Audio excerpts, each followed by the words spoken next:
The halo effect, the beauty bias that rules everything. The halo effect is like your brain's lazy shortcut system deciding that if someone is attractive, they must also be smart, kind, and good at everything else. One positive trait creates a halo that makes you assume other positive traits exist, even when there's no evidence to support it. This effect explains why good-looking people get better job offers, lighter prison sentences, and more trust from strangers. Your brain sees physical attractiveness and automatically assumes competence, honesty, and intelligence. It's like having a malfunctioning computer that thinks good graphics mean good software. The Dunning-Kruger effect, the confidence of the clueless. The Dunning-Kruger effect is why your uncle who watched 3 YouTube videos thinks he knows more about vaccines than doctors who spent decades studying immunology. People with low ability in a domain overestimate their competence because they lack the knowledge to recognize their own ignorance. The cruel irony is that gaining actual expertise makes you more aware of how much you don't know, while knowing nothing gives you the confidence to argue with experts. It's like a psychological tax on intelligence. The smarter you get, the more you realize you're probably wrong about most things. The placebo effect, the power of fake medicine. The placebo effect is your brain's ability to create real physical changes based on fake treatments, proving that the mind-body connection is stronger than anyone wants to admit. Give someone a sugar pill and tell them it's powerful medicine, and their body might actually start healing itself. This effect works through multiple mechanisms: expectation changes, brain chemistry. The ritual of treatment activates healing responses, and positive beliefs can actually strengthen immune function. It's like your brain has a built-in pharmacy that can be activated by convincing lies about healing. The bystander effect, the crowd that watches you die. The bystander effect explains why people are less likely to help someone in an emergency when there are many witnesses present. Everyone assumes someone else will help, creating a diffusion of responsibility where nobody actually does anything. The more people present, the less likely any individual is to intervene, because social psychology turns helpful humans into passive observers. It's like having an emergency where everyone thinks they're the audience instead of potential actors, creating a tragedy of collective inaction. The confirmation bias, the echo chamber in your head. Confirmation bias is your brain's tendency to seek out, interpret, and remember information that confirms what you already believe while ignoring evidence that contradicts your existing opinions. It's like having a personal assistant whose only job is to prove you're always right.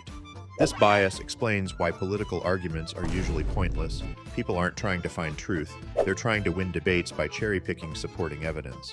Your brain literally filters reality to protect your existing beliefs from uncomfortable contradictions. The anchoring effect, the first number that owns your brain.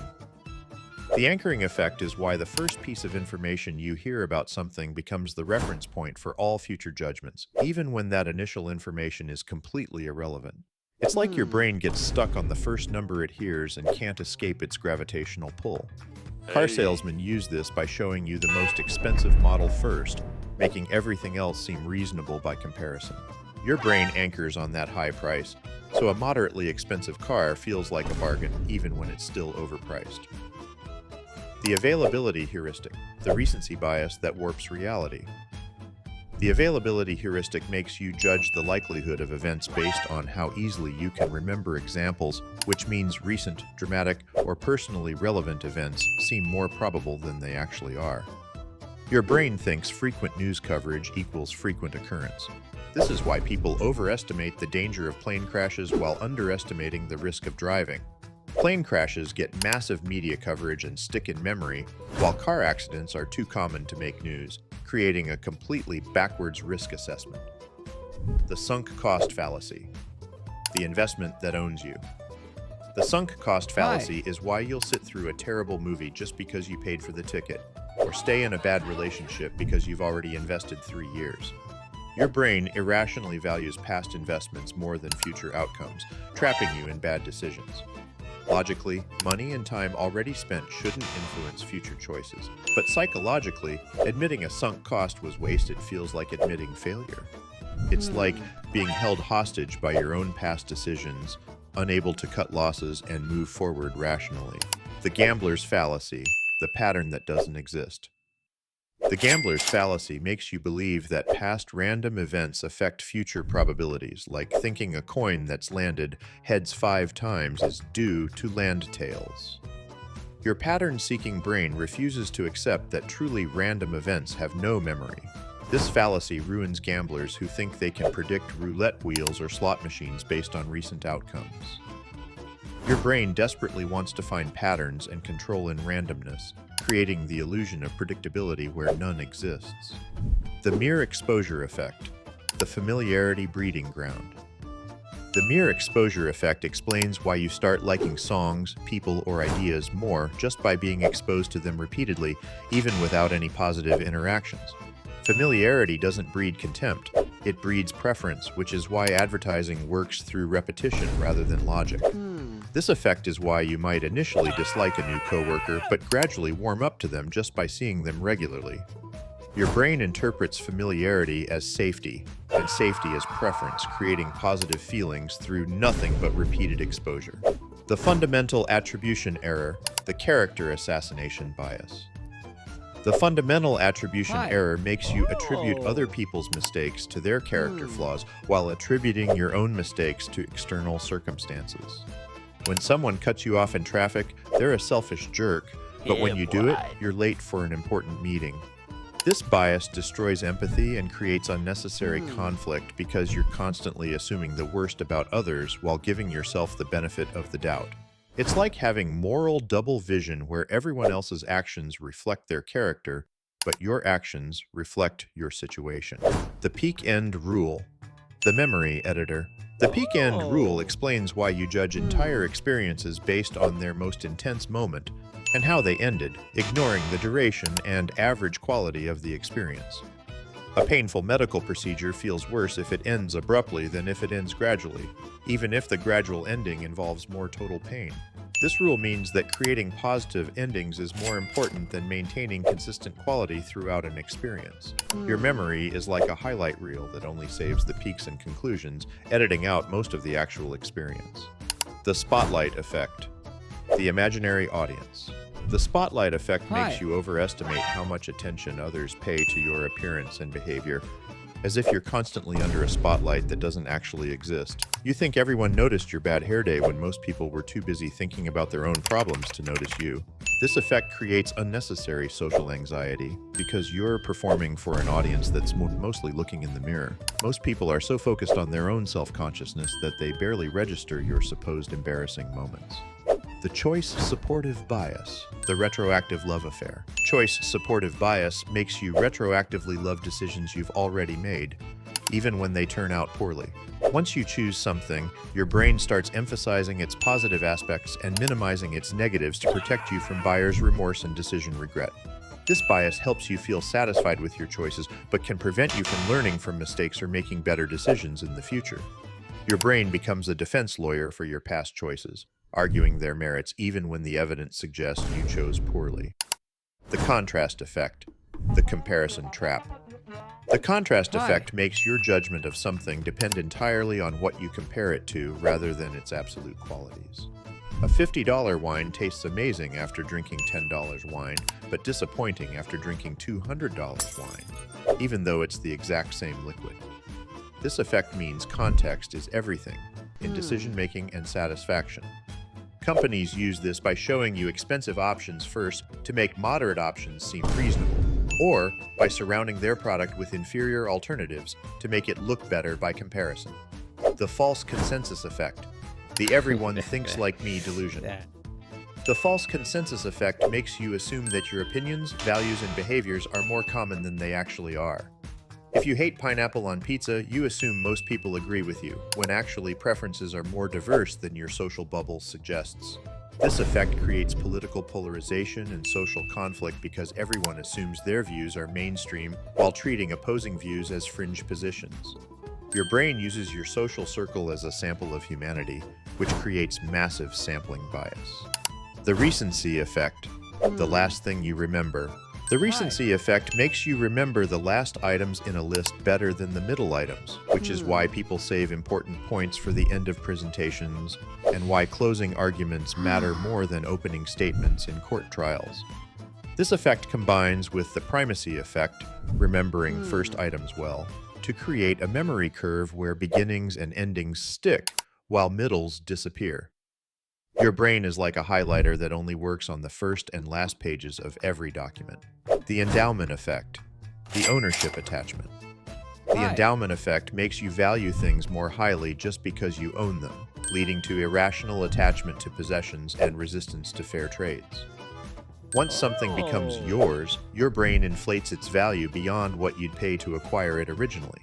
This effect explains why people struggle to declutter their homes and why free trial marketing works so well. Ownership creates an emotional bond that makes rational cost-benefit analysis nearly impossible, turning every possession into a psychological investment. The planning fallacy, the optimism that ruins schedules. The planning fallacy makes you consistently underestimate how long tasks will take and overestimate your ability to complete projects on time. You focus on best-case scenarios while ignoring all the things that could go wrong, creating unrealistic timelines that guarantee failure. This fallacy affects everyone from students writing papers to contractors building houses.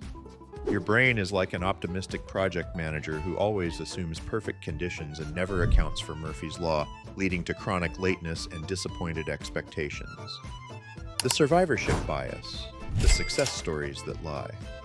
Survivorship bias makes you draw conclusions from success stories while ignoring all the failures that didn't make it into the sample. You see successful entrepreneurs and assume their strategies work, forgetting about the thousands who used identical strategies but failed and disappeared from view. This bias creates dangerously misleading lessons about what leads to success because you only hear from the winners. It's like studying plane safety by only interviewing passengers from flights that didn't crash. You're missing the most important data.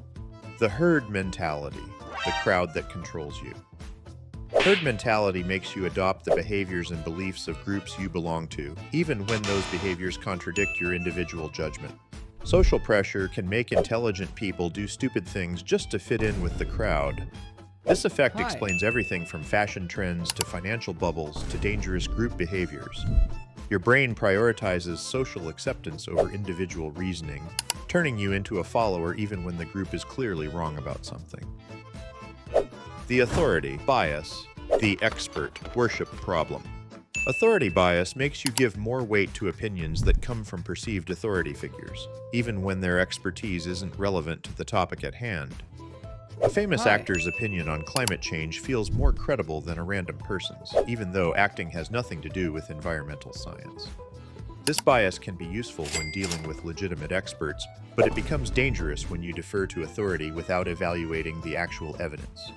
Your brain has an authority detector that's easily fooled by credentials, titles, and confident presentation. The priming effect, the subtle influence you never notice. The priming effect means that exposure to certain words, images, or concepts unconsciously influences your subsequent thoughts and behaviors. Reading words related to elderly people makes you walk slower, even though you're not aware of the connection. This effect is why advertising works through subtle associations rather than direct persuasion. Your brain is constantly being programmed by environmental cues that shape your decisions without you realizing it, making free will more limited than you'd like to believe. The decoy effect, the third option that changes everything. The decoy effect occurs when adding a third, deliberately inferior option makes one of the original options seem much more attractive. Movie theaters offer small, medium, and large popcorn, where the medium is only slightly cheaper than large, making large seem like an obvious choice. This effect reveals that preferences aren't fixed. They're constructed based on available options and comparisons. Your brain doesn't know what it wants until it sees the alternatives, and those alternatives can be manipulated to guide your choices. The conclusion: your brain is running on shortcuts. So there you have it, 25 psychological effects that prove your brain is basically running on a collection of shortcuts, biases, and mental hacks that evolved to keep you alive in prehistoric environments but sometimes backfire spectacularly in modern life. The beautiful thing about understanding these effects is that awareness is the first step toward better decision-making. You can't eliminate these biases completely. They're hardwired into human psychology, but you can learn to recognize when they're influencing you and adjust accordingly. Whether you're being fooled by the halo effect, trapped by sunk costs, or manipulated by decoy options, remember that these psychological effects aren't personal failures. They're universal features of human cognition that affect everyone, including the people trying to exploit them. Your brain evolved to make quick decisions with limited information in life or death situations. Most of these psychological shortcuts work pretty well most of the time, but they can be exploited by marketers, politicians, and anyone else who understands how human psychology actually works. The goal isn't to become a perfectly rational decision maker. That's probably impossible and definitely exhausting.